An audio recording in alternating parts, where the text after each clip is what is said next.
Hi, this is Angelo John Lewis for the Diversity and Spirituality Network podcast. In case you're not familiar with us, we believe in the integration of diversity and spirituality and practice it in various ways. And we all have lots of different ways of looking at it. For me personally, I see exploring difference as nothing less than a sacred path in and of itself. I'd like to invite you to rate the podcast on iTunes or wherever you get podcasts. That way we can share this with others. Today, it's my privilege to interview Jules Munns. It's funny to use the word privilege in a conversation about diversity. I don't think of it as a bad word, you know. It's not a bad word unless it's misused. That's right. Yeah, right. And you can do lots of things, especially if you're unconscious of your privilege. Anyway, as I started to say before Jules cut me off. I'm sorry. That's all right. Jules is one of the UK's most prolific improvisation teachers and actors.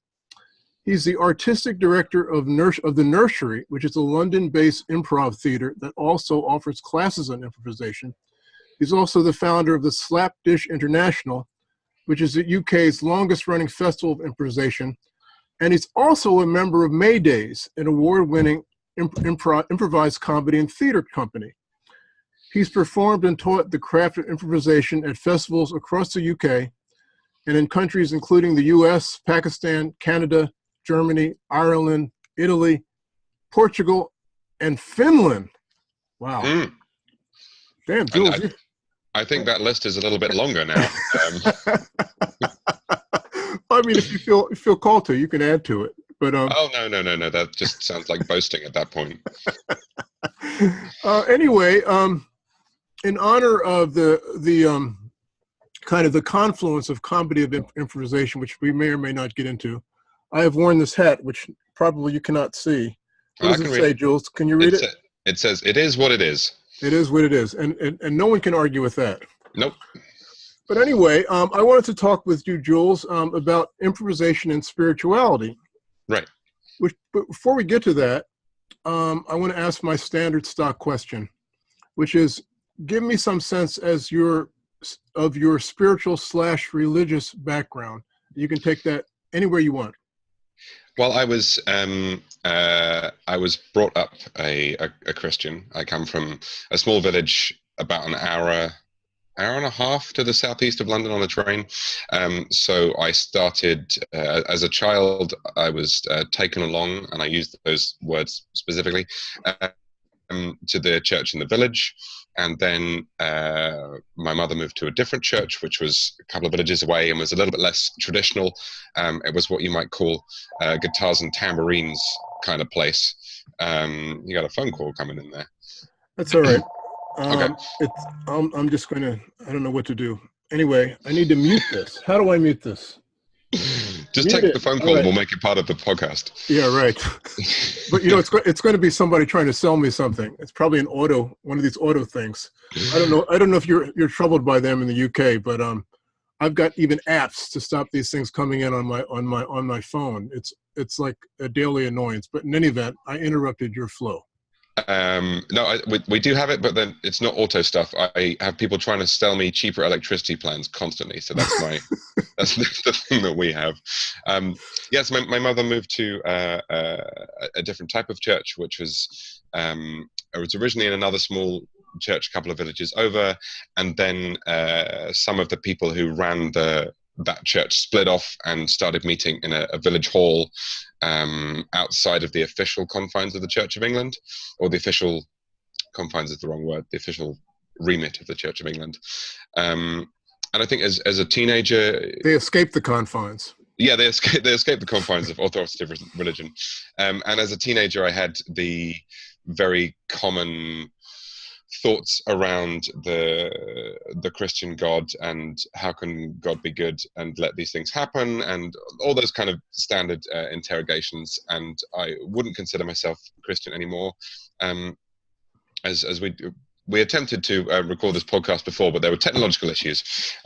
So as I said when we recorded it then, I see my understanding of spirituality now is not in terms of necessarily anything supernatural or outside the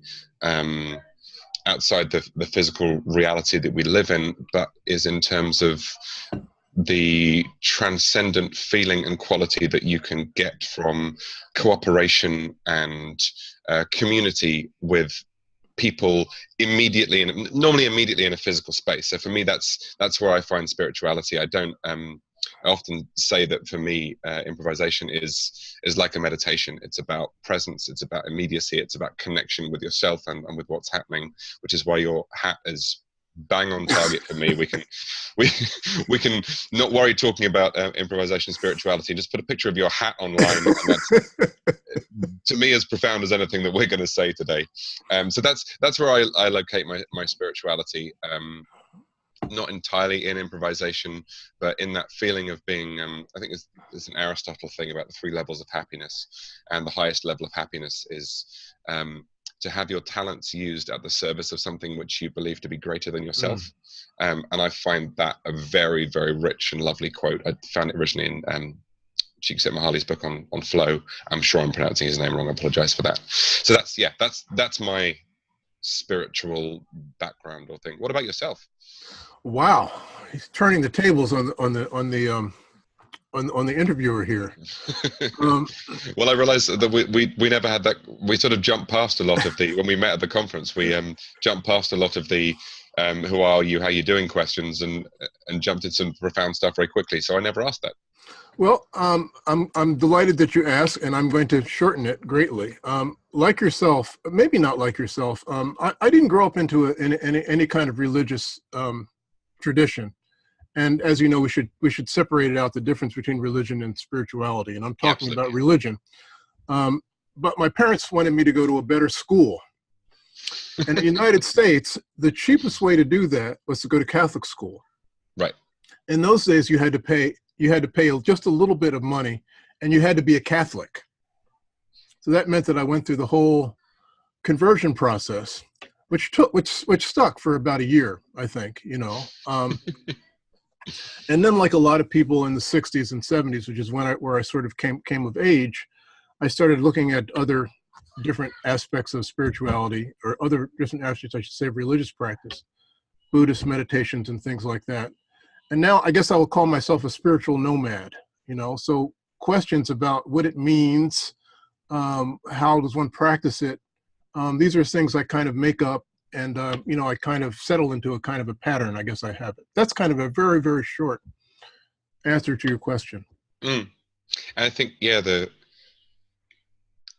connection point that I draw out of that very immediately is a Catholic or Christian religious background is very authoritative, is very top down. This is the way in which you practice. This is the way in which you have your connection with God and with others. This is what you're supposed to believe. Yeah, exactly. Believe this, or you're wrong, or you're a heretic, or a heretic. Sorry. I mean, that's a slightly archaic word, but and I think the idea of constant investigation, and the investigation being in and itself a spiritual activity and path, is certainly something which I really, really connect to on that. Because at the point where you feel like you've found all the answers, you're just not answering the right questions anymore. It's like the hill, you reach the top of the hill, there's another hill, and there's another hill, and there's another hill, and there's never a point we actually reach the summit, because then what are you going to do? Just die. Constant investigation is the key for me. Well, the thing that I connect with you about in your definition was the aspect of community. So there's this thing where, according to some people, I don't know if this is really fair, but spirituality is just a personal thing. Right. It's just a personal perception of it. And there's this collective aspect which really sort of confirms whether it's real or not, I think. So in a lot of religious traditions, they have that. Christians talk about the body of Christ, for example. By that, they mean the community of believers. And Buddhists refer to the word Sangha. I'm probably mispronouncing it, Sangha, which essentially is a community of believers. It's pretty much the same concept. And I guess implicit in that is that you sort of need community to grow, to expand. Right. And it's in the kind of Protestant tradition, there is both great freedom and great danger in the original idea being you can have a direct connection to God. You don't need to be mediated through the church. You don't need to be mediated through a guy wearing very expensive clothing at the same time as many people are starving and dying of disease. It's wonderful to have the idea that you can personally transcend without needing that, but it also can lead to that kind of Western individualist selfishness, which is not ultimately a very easy way to be satisfied or happy, I think. Yeah, maybe it's possible, but it's hard, you know? Yeah, right. Absolutely. There's a lovely, this is used in teaching the paradox of choice. There's a lovely story about genes, which I come back to over and over again, that 30, 40 years ago, you go, when I was growing up, 30 or so years ago, you want a pair of jeans, you go to the jeans shop and you say, what size is your waist? And then you get the size of your waist and you put it on. And because everyone's different shapes, the jeans don't fit. But that's someone else's fault because the factory didn't make jeans the shape of your body. And now you go to the shop and you go, you want boot cut, skinny, super skinny, like high-waisted, all these different variations. You choose a pair of jeans and they don't fit because everyone's different shapes. But now it's your fault. And I think that, to me, I'm sorry to say this to an American, but I have a lot of issues with the word freedom at the moment because I think it sounds great, but often can lead to a space of anomie and drifting and not having to constantly interrogate the question of what is it that I want, and that actually being quite a terrifying and difficult question to ask. It's much easier to say what is already there, as your hat says, and engage with that. I find that a much easier path to happiness and connection.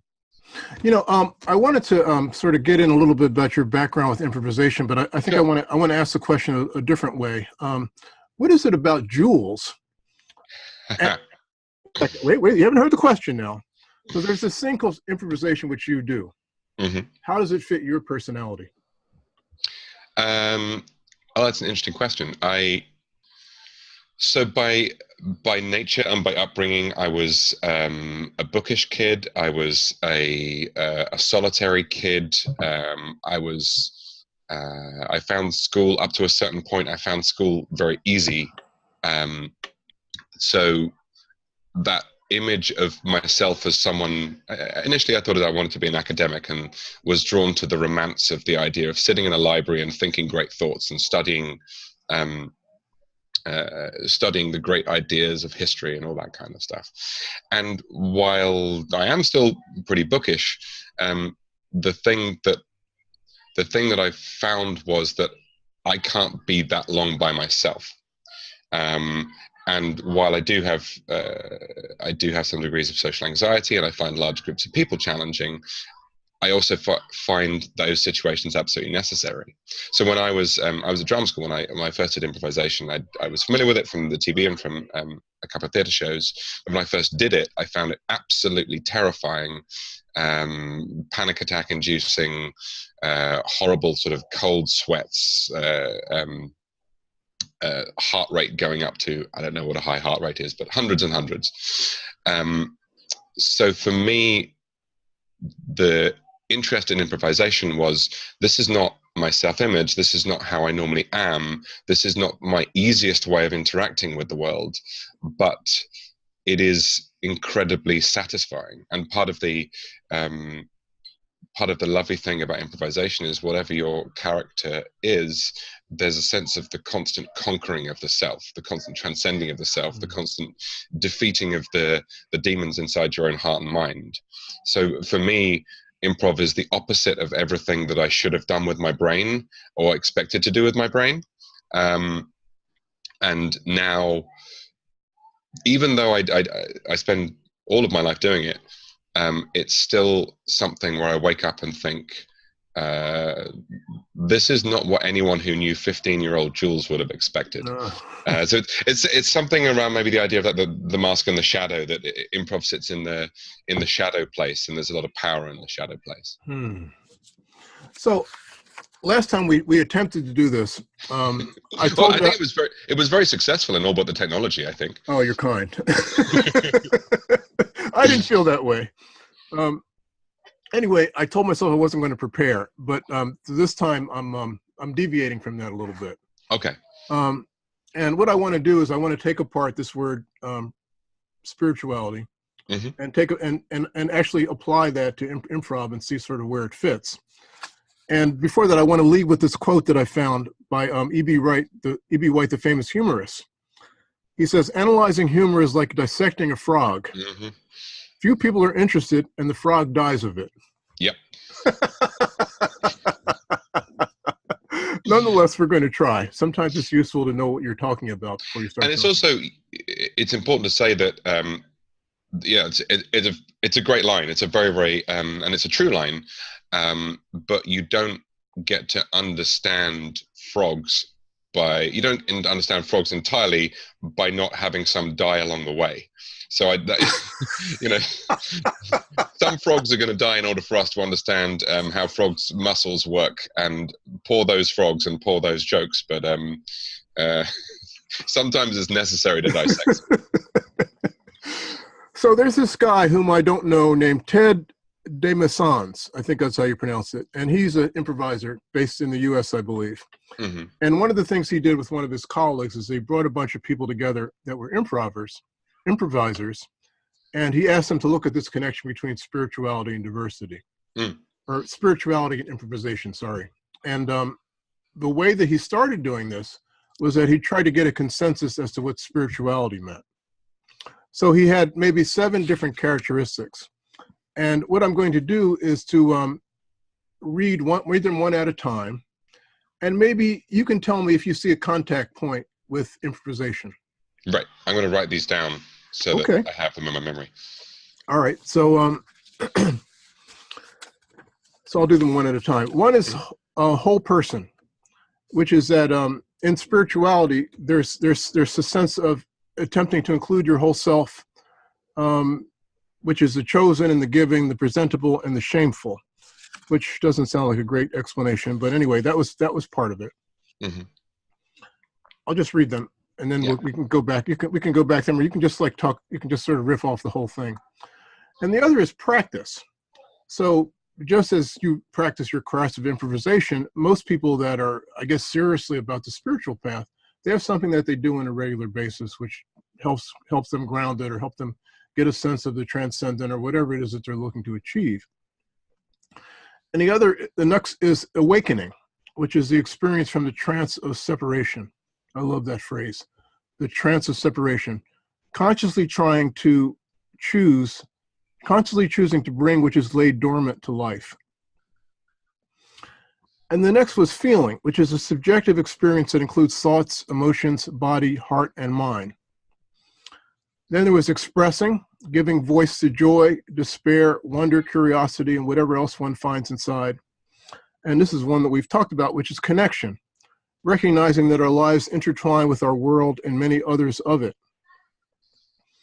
And another one is larger mystery, which I guess is a little bit, it's a little bit obvious what it means, but we can incorporate the word that you used, which is shadow. The other side of the other aspect of who we are. And the other piece is like deeper meaning. So those are all the components that him and his colleagues came up with that are components of spirituality. Right. And I think,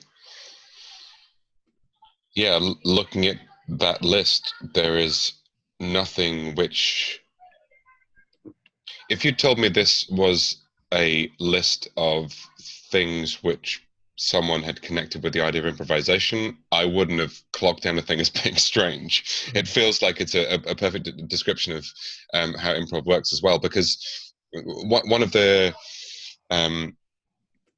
aspects of living in a very specialized and capitalist, I'm not anti-capitalist. It's done some amazing things to the world. It's the reason why we can speak from thousands of miles away. But one of the things that comes from living in a world which is structured as it is now is that we tend to have incredibly specialized particular things which we do with our lives. No one's a generalist anymore, or no one in the society that I live in is a generalist. So that idea of bringing the whole person, awakening those parts of yourself which you're not generally using through practice, is an incredibly powerful part of improvisation for me. There's lots of people who will arrive at improvisation classes saying, I'm not a performer, I'm not funny, I'm not, I can't do emotion, I'm not a storyteller.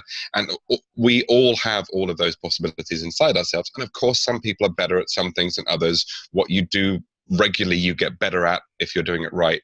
But the idea of saying, okay, so you think of yourself as being incredibly logical and rational.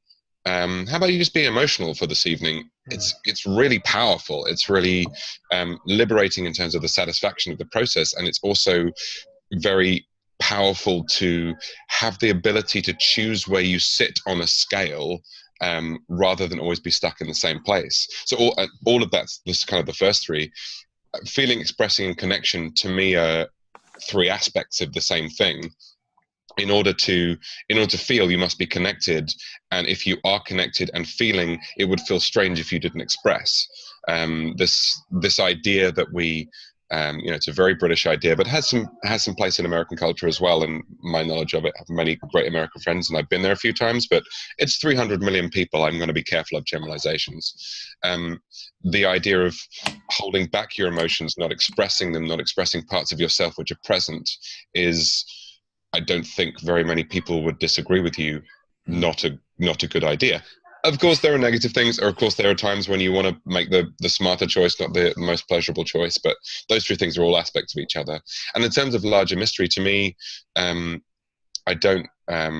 would be hard-pressed to believe in something magical which sits outside human experience. To me, like, the word supernatural is...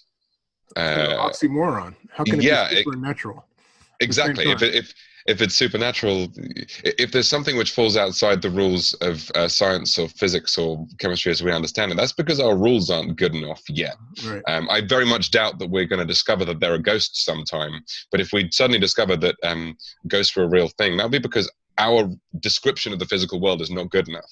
And one of the things, I read a huge amount of pop science after graduating university. I did an English degree. And I read a bunch of pop science because I was desperate to have something where there was a definite answer. You do an English degree and it's like, well, you could say this. On the other hand, you could say this. On the other hand, you could approach the same work or body of work from a completely different question. And I was enraged by this. And by the end, it was like, someone give me a definite answer. So I started reading a bunch of pop science and sort of hard sciences, physics, chemistry, stuff where you feel like there's going to be an experiment and an answer. And I was amazed by how much of the stuff that I read was, well, we know this tiny little thing, and then there's a huge amount of stuff which we just don't know, or we don't expect we ever will be able to know. And so I think that sense of larger mystery is kind of all tied up with that idea. And then deeper meaning was the bonus one, because you said 7, we had 8, or is deeper meaning and larger mystery connected to each other? They seem like they're connected.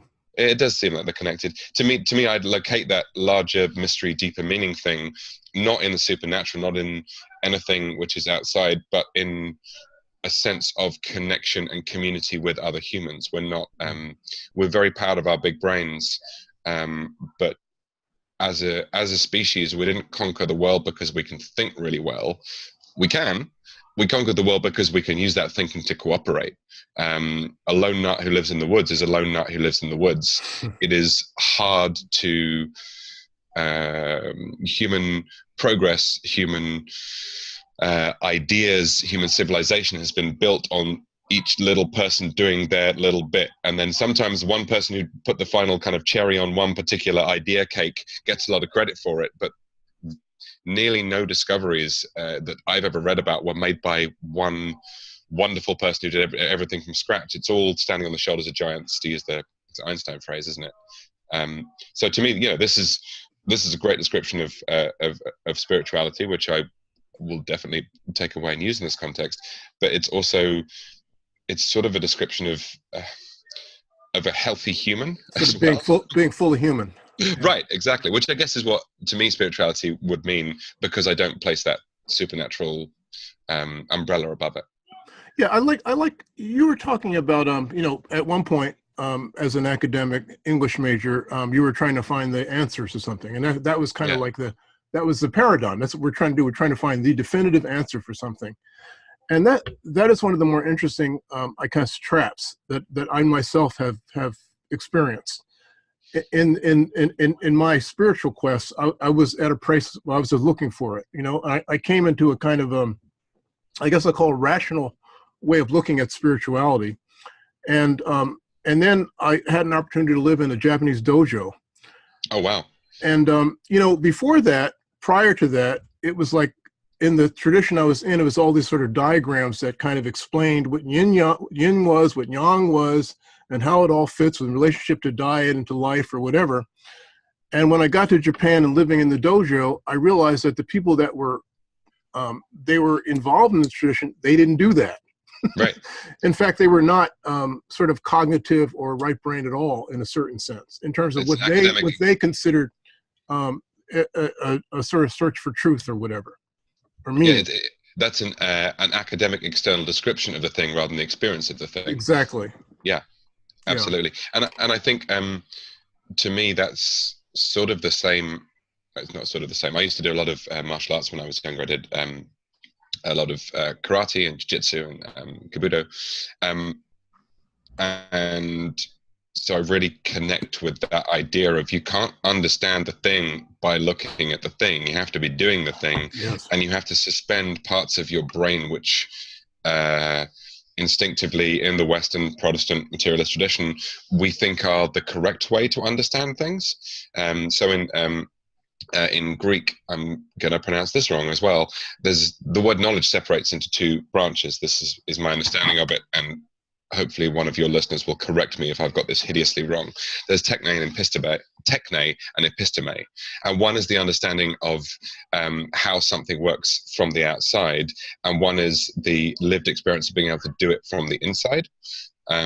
So I'm a big rugby fan. I love a game of rugby. One of my favorite things to do is watch rugby and tell them all the things they're getting wrong. But you put me on that pitch and ask me to do that. I can't do it. I can just talk about it. And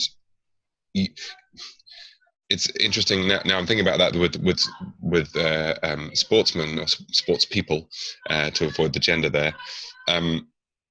You go through the ability to do to the ability to reflect.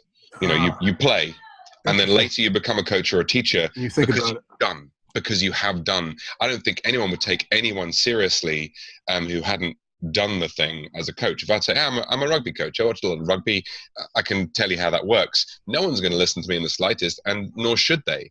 But in the Western sort of academic tradition, you're allowed to come from the other side. Yeah. You're allowed to say, I teach, what's a good example? You're allowed to say, I teach architecture, for example, having never actually been an architect. And it's a weird way to approach it. I may be wrong at architecture. I don't know about that. But the old joke about those who can't teach is, problematic and typical to certainly how things are done here. So for me, one of the logical connection points, or most obvious connection points between spirituality and improvisation is around mindfulness, stilling the mind or something. And in terms of the predominant practices that most Westerners use to achieve that, it has to do with something which is passive, like meditation or prayer, even that matter. I was privileged at an early age to understand there's another way of going about that. So I believe I've told you. So in the I guess it would be the Japanese or Chinese tradition, there's kind of active meditation, which is something you're familiar with. Where you, instead of having like something where you become calm in the beginning, you basically freak out to begin to kind of be very loose with my language here, and then a kind of sort of calm comes. It's quite a different approach in a way, and there's something which is a little bit pernicious and maybe connects with this idea about isolation and passivity that. I guess it's useful, especially when in a world where things are just going all the time, lots of different distractions. But at the same time, it's something that's not complete about it in my mind. Yeah, it's and I think that the current image of meditation, you ask someone, I reckon if you asked 1,000 people to draw a person meditating, they're going to draw someone cross-legged wearing a robe, maybe a third eye. Yeah. They're going to go for that very passive tradition. And I think part of that comes again from Protestant ideology around work and suffering, that work should be suffering. And again, that's literally in Martin Luther's thesis that he nailed to the door of the church, is that God has decreed, or I think even Christ has decreed, that man shall be in suffering for the rest of his life. And it's like, you'll earn your bread by the sweat of your brow and all that kind of stuff. So we have that image of work as being the thing when stuff is really accomplished, and it's definitely going to be unpleasant. So given that so many people have that image of how work is, and I'm not saying that I love every part of running a theater, I got to make spreadsheets as well, and I'd love those to go away. But the idea that work is doing and is important, and therefore what you do outside of work is going to be something which is not doing, which is to do with absence and reception. And you think of, you ask someone what does relaxing mean, most of the time they're going to say something like, oh, sitting on the beach, oh, watching TV, oh, just chilling with my friends. And a lot of that is about the absence of an activity, or the reception of information, the reception of an experience, rather than being an active part of an experience. And while I've recently discovered that I love saunas, and while I will happily sit in a sauna and do nothing, at a certain point, that ideal of doing nothing as being satisfaction and happiness, it's going to run out. You're going to end up feeling like your talents are not being used, like you're not active, like you're not contributing and interacting with the world. You're just trying to disappear from the world. And I don't think that's an accurate understanding of Buddhist or Eastern meditational practice. I think that is those ideas seen through this Protestant filter of work equals suffering equals real. I think that's what it is, but I don't want to speak for an ancient tradition which millions of people live in the and it has lots of different variants and interpretations. Absolutely, or whatever. But I think the general sort of frozen stereotype that you use is quite accurate for a lot of people. Another thing that's kind of implied on that, and I'm going to read this because as I already told you, these people, these improvisers, they were attempting to come to terms of what we're trying to come with terms with in this combination. So let's stand on the shoulders of giants a little bit. Let's do it. So you were talking about work, for example, and how most people experience work, or what work seems to be in the language that we use. The other side of that is play. Right. And I'm going to read something for you because they were talking about characteristics of improv and how the two things connect. And I'll read this. This is about divine play. Many Hindus say the universe itself came into being through Leela, the divine's creative play. Any improv troupe or scene ideally carries a bit of that Leela as well. Even when taking on a poignant or sensitive topic, there's a buoyant sense of exploring the unknown. We go down paths we've never seen. We create obstacles for the fun of it. We get our heroes into trouble so that they get the thrill of getting out of it. Good improvisation brings more joy, more vitality, more connection with others, and more intimacy. A healthy spiritual life engenders the same. That's lovely. That's really well beautifully said, expressed. And I think that very, very much connects with what I was saying about work, because the flip side of work, play, and relaxation, we tend to see play as being light, irrelevant, stupid, dumb, silly, all these kind of things. And there's the opposite of serious is not silly. The opposite of the opposite of silly is not serious. The opposite of silly is dead, is leaden, is uninspired, unmoved, unconnected. And I think that something we often say teaching at the nursery is we're never serious and we're never joking. Solve that problem for yourself. It's not, it's like one of the, I treat that idea as something a little bit like a koan or koan. I'm not sure how to pronounce it. Koan, right. Koan. That how can you be both fully serious and fully joking at the same time? By being alive, by being with this, by following exactly what's written on your hat. It is what it is. There's a wonderful improv performer and director, theatre director who had an improv background in London called Phelan McDermott, who is, I don't use the word lightly, he's a straight up genius.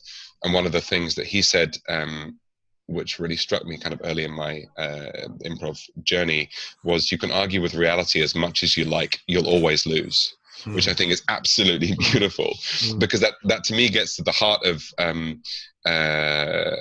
that idea of combining being very serious about being very silly and very silly about being very serious. It's just about vitality and immediacy, and something about deadness or leadenness, to describe that quality, goes into the past or goes into the future and says, well, we have to do this now in order to get to that place in the future, or we have to do this now because we made the decision in the past.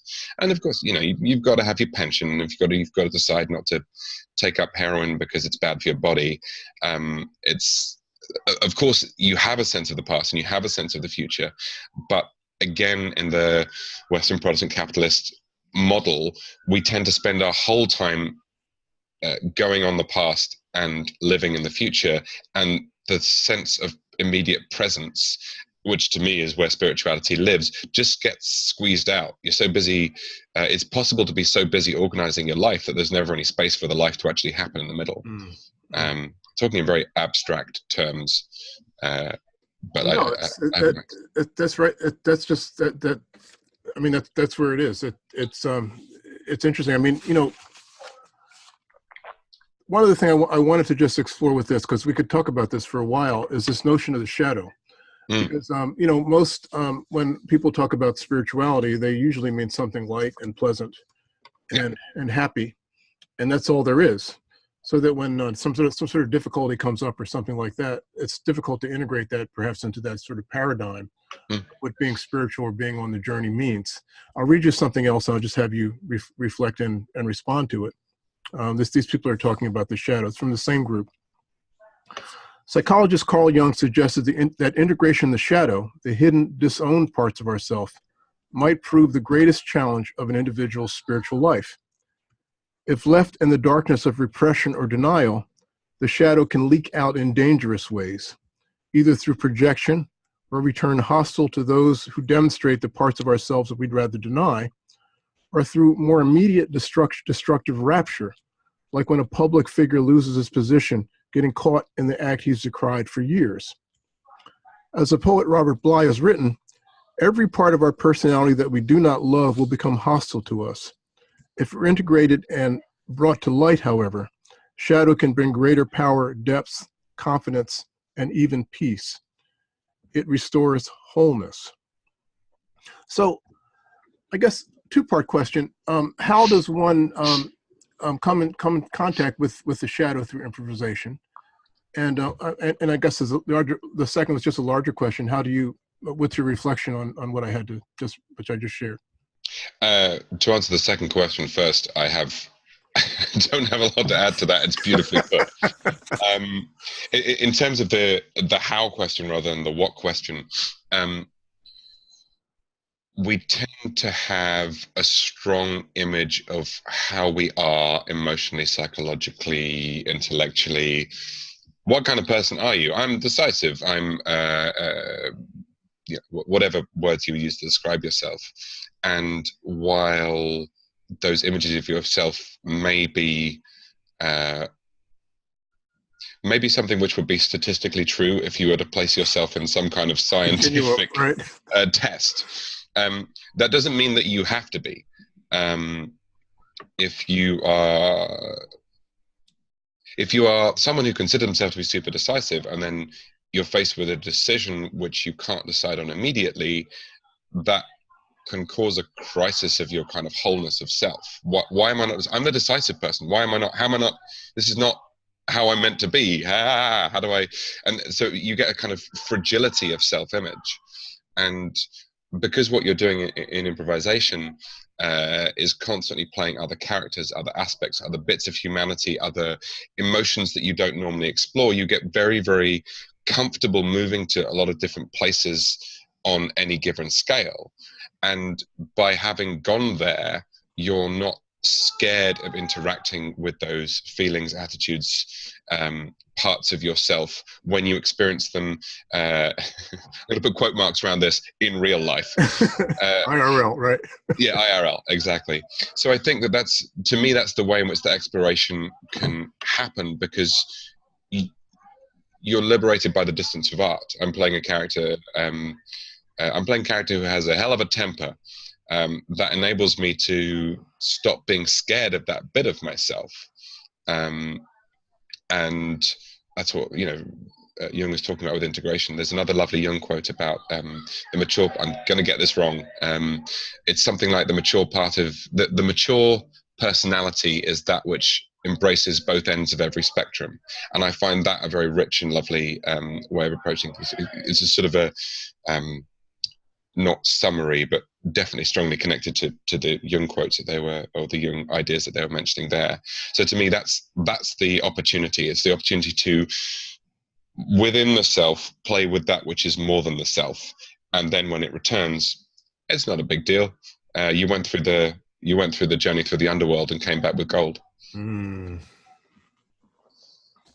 All right, last quote. I can't resist. We're doing so well with this. I can't. I was going to just leave this one out, but the final one, which is related to all the other ones, which is paradox. So I'll just read this. For many, walking the spiritual path means coming to terms with the paradoxical nature of ultimate mystery. How can life serve up such stunning beauty and such repulsive ugliness? How can we be a democracy and have Donald Trump? Sorry, I just had to put that in there. What loving God will allow such suffering? How can we be such a small part of the universe and yet sense an infinite inherent worth in each life? The deeper one looks, the more mystery one finds. And he writes, improvisation offers a chance to marinate in the richness of such seeming contradictions. How do we pursue excellence and allow ourselves to be average? Make bold offers or defer to our partners? That's a hard one. Stay present to the evolving moment or remain mindful to the overall arc of the show or narrative thread. Invest with intention or choose to change, control or contribute. The correct answer is both of these questions, each of these questions, yes and. Yeah. So speak to how improvisation helps us to come in terms with paradox.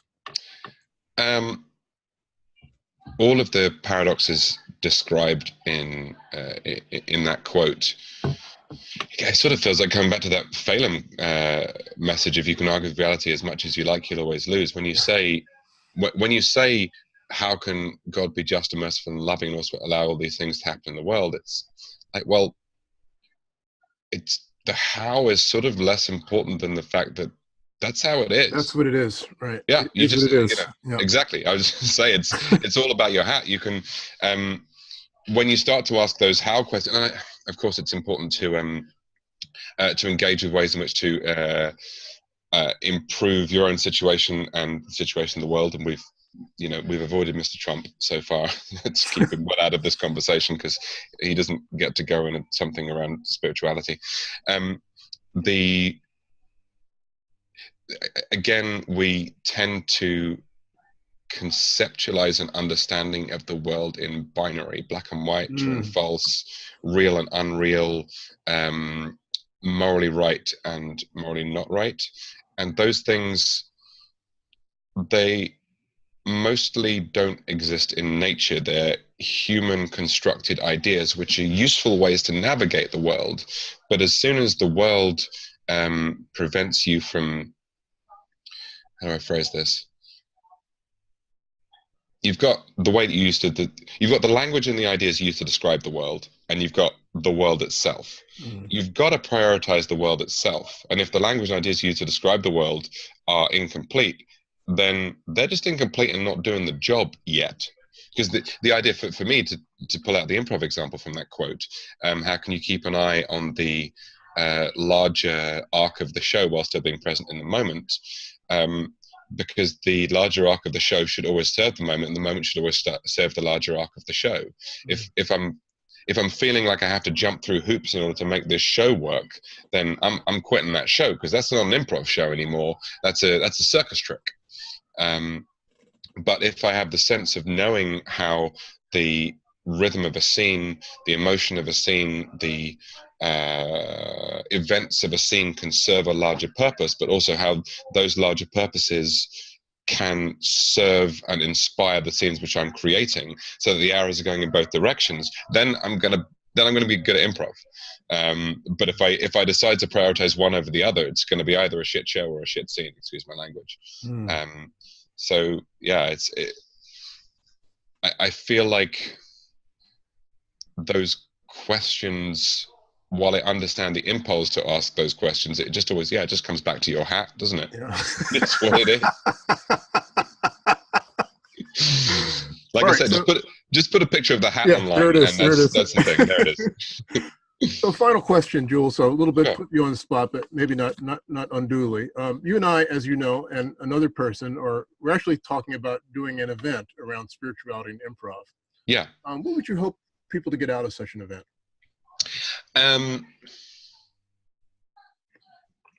To me, the happiest and most satisfying moments that I have in my life are when there is that feeling of transcending the individual ego self, the bounds of the skull, the bounds of the skin, however you want to describe it, and doing something which is an activity shared with other people, which could only happen with that set of other people, and which could only happen with me there. I'm a necessary part of it, but so is everyone else.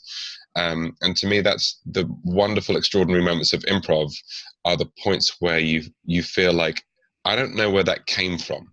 It feels like it was a miracle. It feels like it was given by God, or comes from the power at the center of the universe. It's not. It's just the extraordinary power of the human brain, for my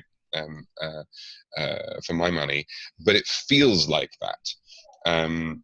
It's that lovely idea, I've forgotten who it's from, of miracles never happen, but we should always behave as if they do.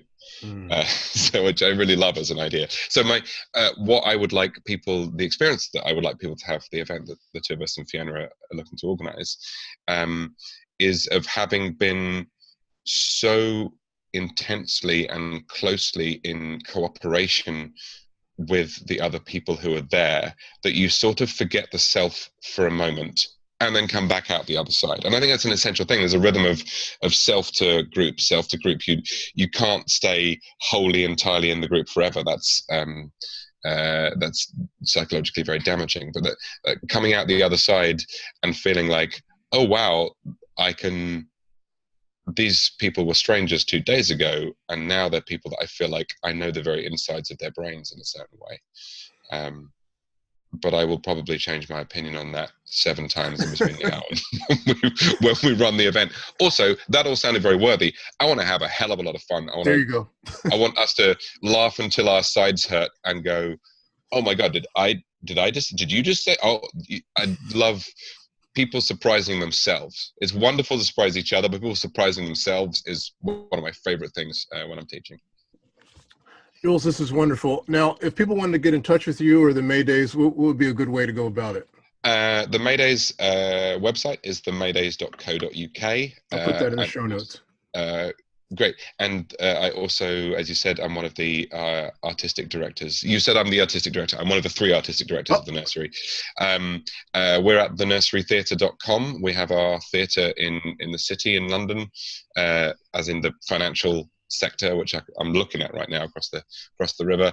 So you can find all our classes there. I've just put my own website live, which is julesmunns.com. So any of those places, and in all of those places you can find out how to email me if anyone wants to harass me, tell me what I'm wrong about, or tell me the book I haven't read, which will finally unite this incoherent ramble that we've been attempting over the last hour or so. All right, wonderful, my friend. I look forward to our next conversation. And, me too. Listeners, if you want to know more about the Diversity and Spirituality Network, the simplest way to get involved is to join our private Facebook group, which is, you look under Facebook, Diversity and Spirituality, you'll find us. Also, on the 3rd Saturday of every month, we have a community online exploration. You can find information about that there on our website, diversityandspirituality.com. And finally, if you want to support the podcast, you love us a lot, please support us on Patreon. Just go to patreon.com, look for Diversity and Spirituality. Jules, it's wonderful, man. That's a lot of fun to talk to you. Thank you very much, Andrew. I look forward to seeing you when we get this event going. Absolutely, brother. Take care. Take Bye-bye. care, man. Bye.